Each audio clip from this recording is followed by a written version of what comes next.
বহরমপুরে অজিতদা দুঃখজনক ৫,০০০ ভোটে হলেও হারছে। এখানে বিজেপির ক্যান্ডিডেট বন্ধু না, ওটা আমার বড় ভাইয়ের মতো, কিন্তু পরাজয় হয়ে গিয়েছে। ১৫,০০০ ভোটে হারবে উনি। বিজয় শেখ আমার প্রার্থী ১৫,০০০ ভোটে জিতবে। আমার প্রেডিকশন ভুল হবে না, আমি বলে দিলাম। বহরমপুরে অজিতদা দুঃখজনক ৫,০০০ ভোটে হলেও হারছে। এখানে বিজেপির ক্যান্ডিডেট জিতছে। আমার কাছে যা অঙ্ক, আমার যা হিসেব, আমি এই মুহূর্তে কালকে কোনো কাউকে, হ্যাঁ, আমি ডবল ডিজিটের সংখ্যায় থাকব।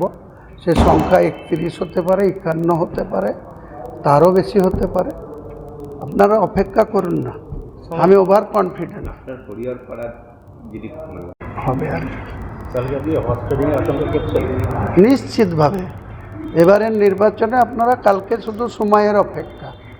কাল বিকেলের পর থেকে দেখবেন রাজ্যের কি তৎপরতা, রাজনৈতিক দলগুলার কে কোথায় অবস্থান করবে, কাকে কিভাবে ধরে আটকাবে, কিভাবে আটকাবে, এই নিয়ে সবাই, আমাকেও ব্যস্ত থাকতে হবে। আমার যারা জিতবে তাদেরকেও, তাদের উপরেও অনেক আসতে পারে। হ্যাঁ, থাকলেও আপনারা কালকে মিলিয়ে নেবেন। ফলাফল সব থেকে ৫টা-১০টা সিট বেশি হলেও বিজেপি সবার আগে থাকবে। তাদের সংখ্যা ১৩০ পৌঁছাতে পারে। তারপরেই তৃণমূল থাকবে। তৃণমূলের ৯৫ সর্বনিম্ন, তারপরে ১১০ থেকে ১১৫ অবধি তৃণমূলও পৌঁছাতে পারে।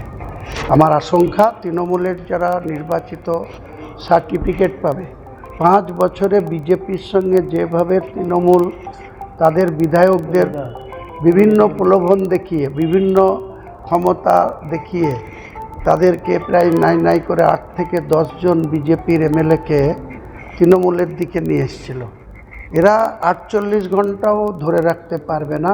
মমতা ব্যানার্জি যেদিন ১১৫তে এসে আটকে যাবে কালকে, তখন দেখবেন মমতা ব্যানার্জির এই ১১৫-র মধ্যে ২৫, ৩০, ৪০ সংখ্যা রাতারাতি বিজেপির পদ্মফুলের নেতাদের কাছে হাজির হয়ে যাবে।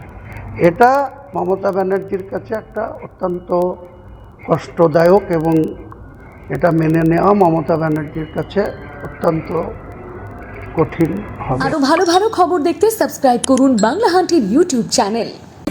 বাংলা হান্টের আরো খবর দেখতে নজর রাখুন। বাংলা খবর মানেই বাংলা হান্ট।